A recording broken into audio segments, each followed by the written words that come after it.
I think we've all felt it. That little urge to protect yourself from just bad luck, negative energy. Oh, absolutely. It's universal. You knock on wood, you carry a charm. Exactly. Yeah. And a lot of that is tied to this idea of the evil eye, or hasad, which you find in so many cultures. It's one of the oldest and most widespread beliefs, really.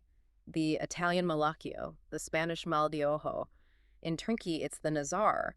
It's all about this idea that an intense gaze can bring you misfortune. Right. And the protection is usually a shield, an amulet, a prayer, something to deflect the bad vibes. Something passive. But for our deep dive today, we've been looking at some really fascinating cultural anthropology sources, and they point to a mechanism that it flips the script entirely. We're not talking about protection from someone's malice. We're talking about protection from something good. Yeah, it's wild. We're focusing on a cultural belief with really strong roots in Turkey, where sincere, powerful praise is seen as the biggest risk factor for attracting the evil eye. The compliment itself is what makes you vulnerable. It's such a fascinating idea. It's a total paradox. You do something great, you look amazing, and the second someone praises you for it, boom, you're exposed. And the way you neutralize that risk is, well, it's really unconventional. It's an immediate symbolic action involving sound and breath.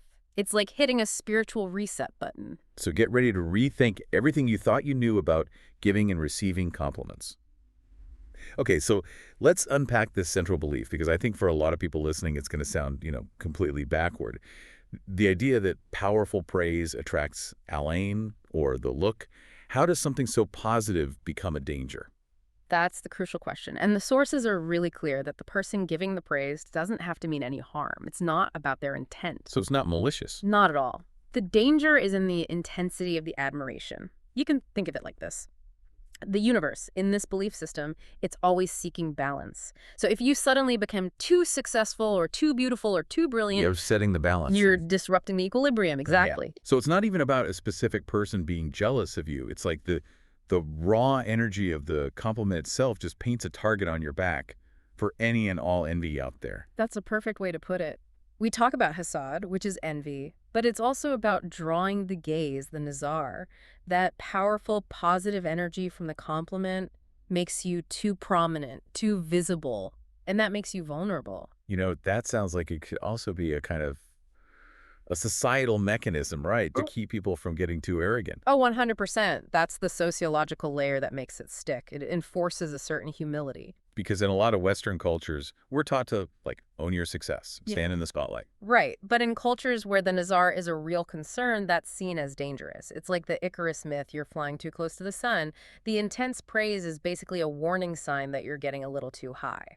So a compliment isn't just a compliment. It's a moment of risk that has to be managed. And it has to be managed right away. The belief is that the nazar acts fast. If you just let that praise hang in the air, the damage could already be setting in. That need for an immediate defense is what leads to this very specific ritual. And this is where it gets really interesting. Let's get into the specifics of this ritual. The custom used in Turkey for Nazar protection, right after someone gives you a big compliment, it involves spitting. Yes, and this is the part that can be, let's say, confusing for outsiders, but the sources are so precise about it, it's absolutely not real physical spitting. Because that would be an insult. Yeah. A big one. Of course. This action is done by the person who gave the compliment or sometimes the person who received it, and it happens immediately, right after the words are spoken. Okay, so walk me through it. Let's say I tell you, wow, that was the most brilliant point I've heard all month. What happens next? Well, what you'd probably see is me, or you, just sort of turn the head slightly, maybe a small hand gesture, and you make a specific sound. The term the sources use is basaka kafia. Basaka fifa. Yeah, and kafifa means light or subtle, so it's a light spit. It's more like a little puff of air. That poofy sound.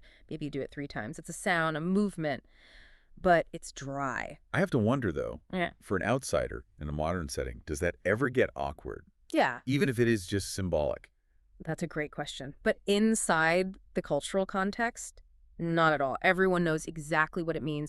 It's part of the energetic etiquette of the conversation. It's expected. It's totally expected. In fact, if you gave a huge compliment and you didn't do it, the other person might actually feel a bit anxious, like you just left them exposed without putting up the shield. So it's really an act of care.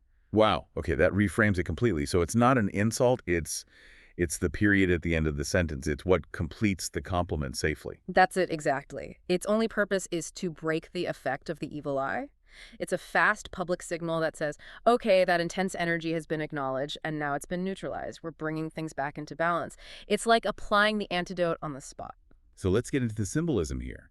Why that specific action? Why a symbolic spit, something coming from the mouth, to counter the power of the eye, the nazar? Yeah, why not just, touch a blue bead or something? Right.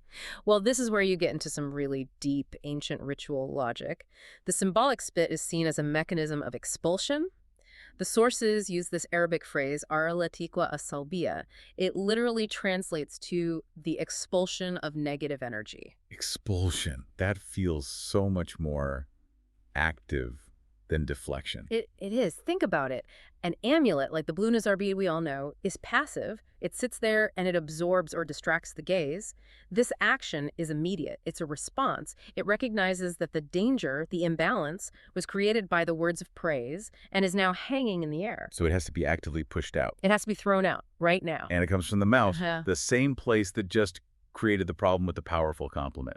Precisely. You're using the same tool to clean up the energetic mess you just made. And if you look at the symbolism of breath and saliva across cultures, it's so often tied to life force, to purification. That's true, yeah. In some ancient practices, people would spit to seal a deal or even to clean a wound.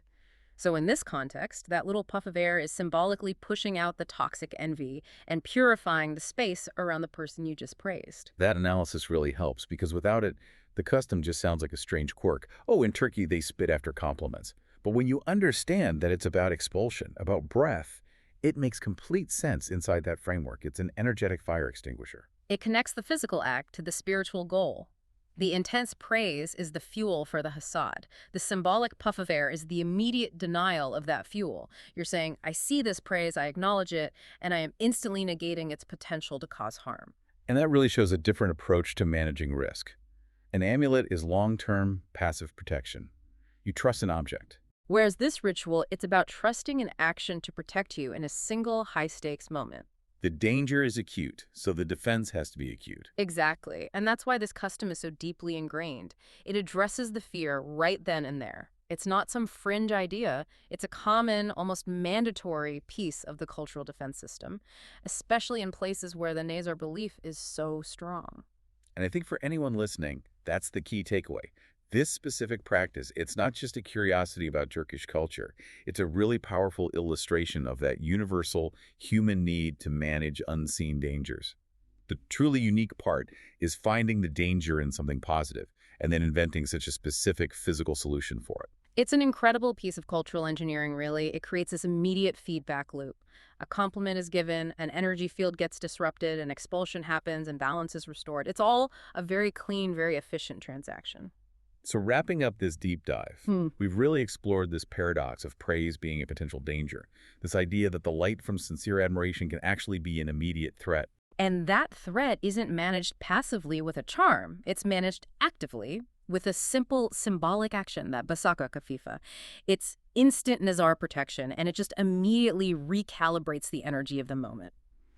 It's such a profound insight, I think, into how different cultures view success and vulnerability. That the risk of flying too high can be managed with something as simple as a sound. And if we're connecting this to the bigger picture, it really leaves you with a question to think about.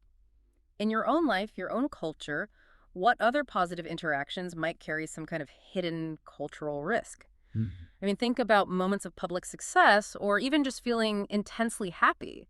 Do they create some kind of pressure or vulnerability that maybe doesn't have an obvious countermeasure like this one does?